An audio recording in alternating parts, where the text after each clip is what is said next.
Oke, Bu lanjutkan kembali. Bismillahirrahmanirrahim. Sudah terlihat adik-adik untuk share screen dari Ibu. Ini adalah serat daging ya. Sudah, Bu. Sudah terlihat? Oke, jadi aktin dan miosin ya, karena itu memang untuk pergerakan si otot tadi untuk kontraksi, relaksasi seperti itu adik-adik ya. Jadi ini memang otot rangka ya, melekat ini adalah beratnya 35 untuk berat karkas. Kalau hidup itu 35-40%. Nah, ini ada deh ya, struktur dari daging itu sendiri. Jadi ada jaringan ikat. Jaringan ikat itu sebagai pengikat ya, bagian-bagian dari si otot rangka tadi. Jadi mempertautkan antara daging ke tulang ya. Jaringan ikat ini ada kolagen, elastin, dan retikulin. Jadi kolagen ini, yang ini ya warnanya putih. Nah ini kalau kena panas dia akan mengalami hidrolisa ya Dede ya. Mencair seperti itu. Ada yang elastin itu berwarna kuning, itu tidak terdegradasi oleh panas.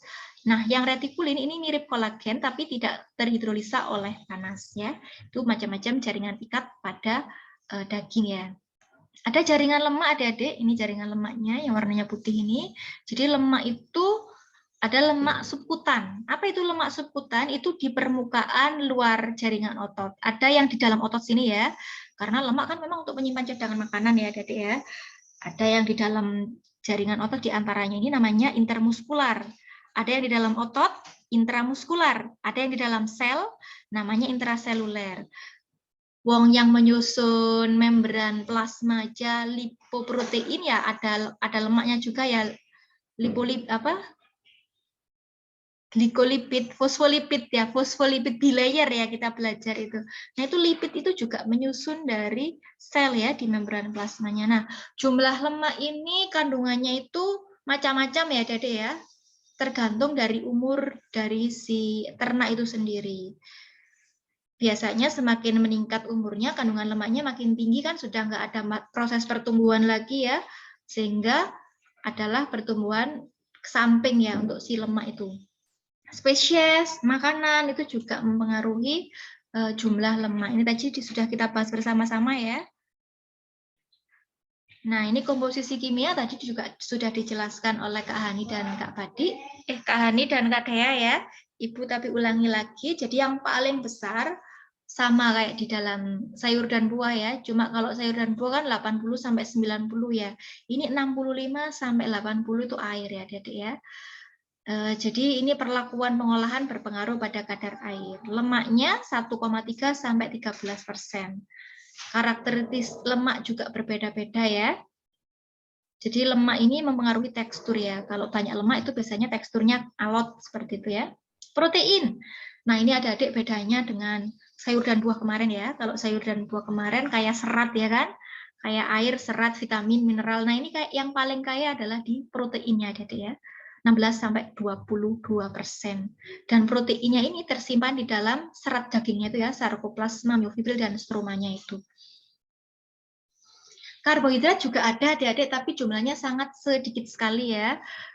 Karbohidratnya itu disimpan dalam gula otot atau glikogen, makanya daging itu rasanya agak manis, gurih gitu. Gurihnya itu proteinnya itu, agak manis-manisnya itu dari karbohidrat glikogen. Ada tapi jumlahnya nggak banyak, sekitar 0,5 sampai 1%.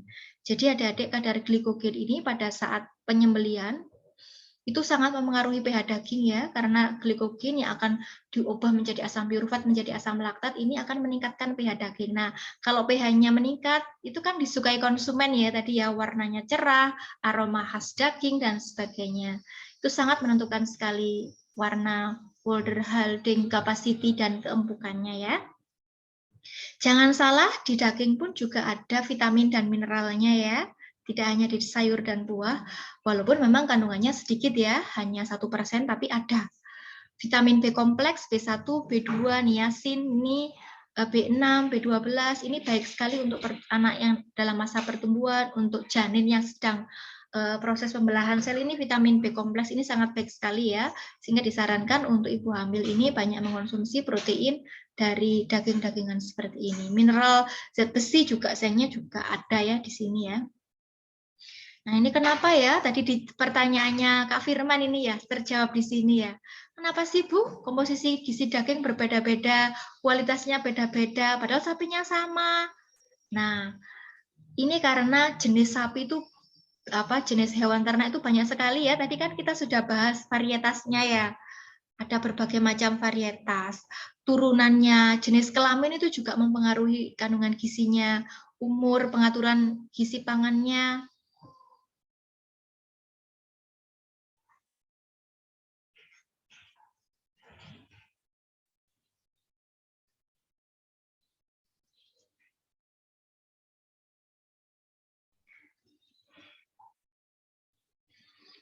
Tempat otot. Nah, tadi yang empuk, yang kurang empuk itu juga mempengaruhi kandungan gizinya ada ya, yang di paha dengan yang di punggung, yang di iga itu kandungan gizinya juga beda ya.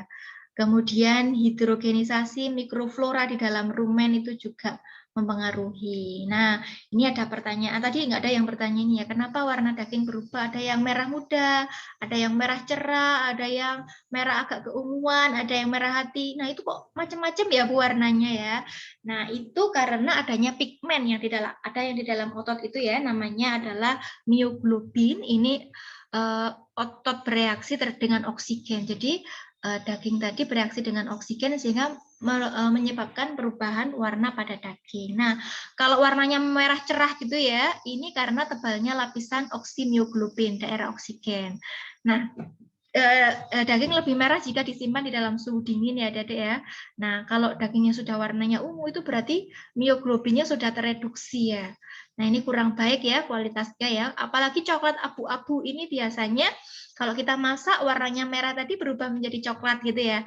Nah, ini kenapa? Ini karena adanya kerusakan globin ya. Oksidasi methmioglobin. Nah, warna merah muda ini biasanya daging yang diasinkan ya.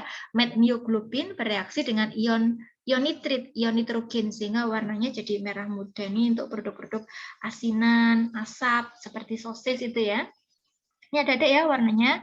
Yang paling disukai adalah yang ini ya, merah cerah. Ini ya kalau ungu, ini sudah mengalami reduksi ya oksigennya.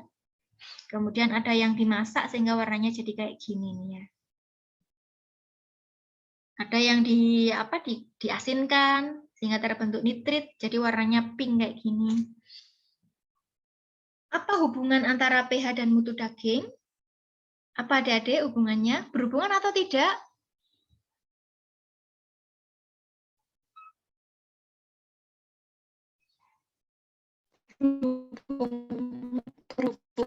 Bagaimana hubungannya Kak Korin?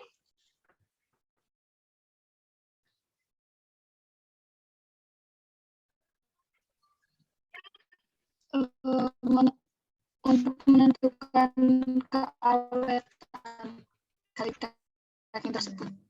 Iya, jadi pH itu menentukan keawetan, menentukan warna, menentukan tekstur, menentukan aroma juga ya adik-adik ya.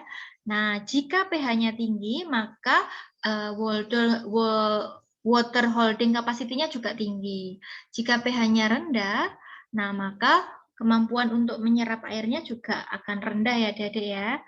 Jadi pH yang tinggi pada pH dan water holding capacity yang tinggi, ini akan menyebabkan cooking loss rendah ya.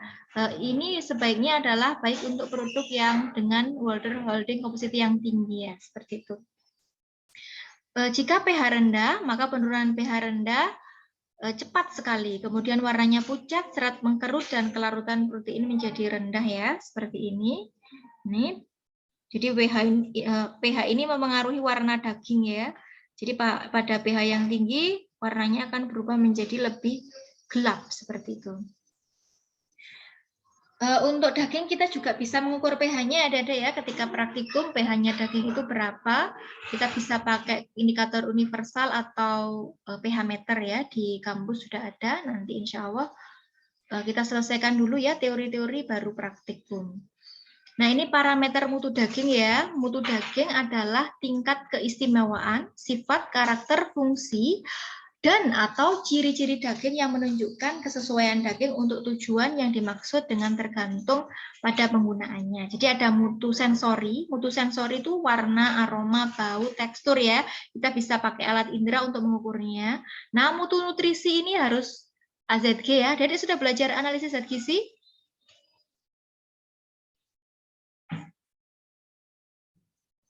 Sudah? Itu ngukur Sudah. ya, ngukur karbohidratnya, protein, lemak, mineralnya apa saja di situ itu mutu nutrisi. Ada mutu higien, ini kita sudah sedang mempelajari mutu higien ini lewat analisis mikrobiologi pangan ya. Nanti ada TPC, ini belum belajar sih sebenarnya. TPC, nanti kita praktek bersama-sama. Kemudian mutu teknologi. Nah, ini ada ya, mutu sensori yang sudah Ibu jelaskan tadi. Ada apa saja Kak Rizik mutu sensori? Bisa diulang lagi?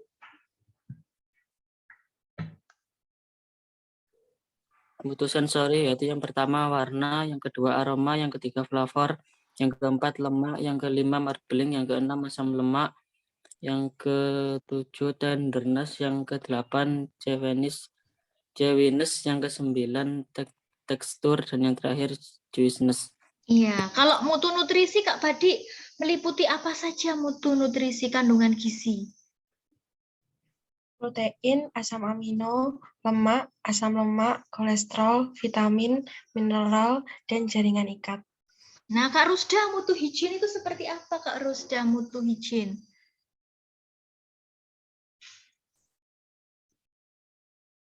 Kak Rusda? Ya? Bakteri patogen, spoilage organisme, virus, kapang, dan komir, nilai pH, residu kontaminan. Iya, betul sekali.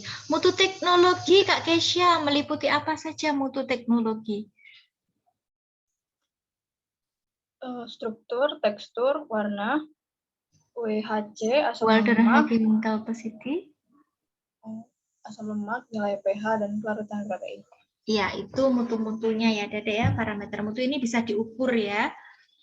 Nah, ini untuk mutu mikrobiologi atau mutu higien ya. Jadi ada batas maksimum cemaran mikroba dalam daging segar. ALT, angka lempeng total, itu batasan maksimumnya 1 juta koloni per gram. Coliform 100 koloni per gram. Bakteri E. coli 110 ya. Salmonella negatif. Kemudian Staphylococcus aureus 100, Campylobacter negatif. Nah, ini juga akan kita praktikkan pada mata kuliah mikrobiologi pangan. Jadi kalau mau menganalisis mutu daging boleh, atau mutu produk pangan yang lain juga boleh. Kemarin kakak kelas itu menganalisis mutu produk olahan daging ya, pentol itu berapa mikrobanya, di situ diukur dengan TPC, total plate count. Kemudian ini kalau analisis mutu dari USDA ya, ini ada mutu primer, ada choice, good standar, ada komersial. Jadi kalau prime itu mutunya tenderness, juicy, ada flavor dan marbling. Kalau pilihan yang ini ya, tender, juicy, flavor, sedikit marbling. Kalau baik, relatif tender, juicy, flavornya tinggi dan sedikit marbling. Untuk standar ini lean meat, little fat, sedikit sekali lemaknya, mild in flavor, kemudian lack marbling. Nah, ini yang komersial. Nah, ini mutu daging segar ya, cirinya adalah warnanya merah muda sampai merah cerah ya, tergantung jenis dagingnya apa. Teksturnya kenyal, tidak terlalu keras atau lembek, tidak terlalu banyak lemak ya, dalam artian lemaknya itu sekitar 1,5 sampai 13%, kemudian aromanya khas daging. Kak Firman, bisa dijelaskan bagaimana cara memilih daging yang baik? Faktor-faktor apa yang perlu dipertimbangkan Kak Firman? Membedakan jenis daging antara daging sapi, anak sapi, babi, kambing, atau domba. Kemudian mengetahui dari bagian mana daging itu berasal dan mengetahui menu atau produk yang akan diolah.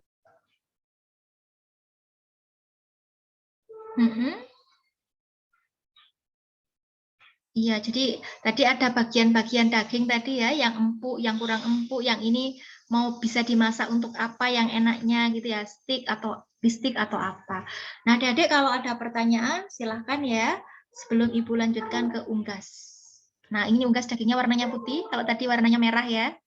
Nah, unggas ini memang kita peroleh dari produk aves atau hewan burung itu ya, burung-burungan. Unggas, apa itu unggas? Unggas itu adalah daging hewan. Hewannya itu berbulu ya, Dede ya, kakinya ada 2, punya paruh.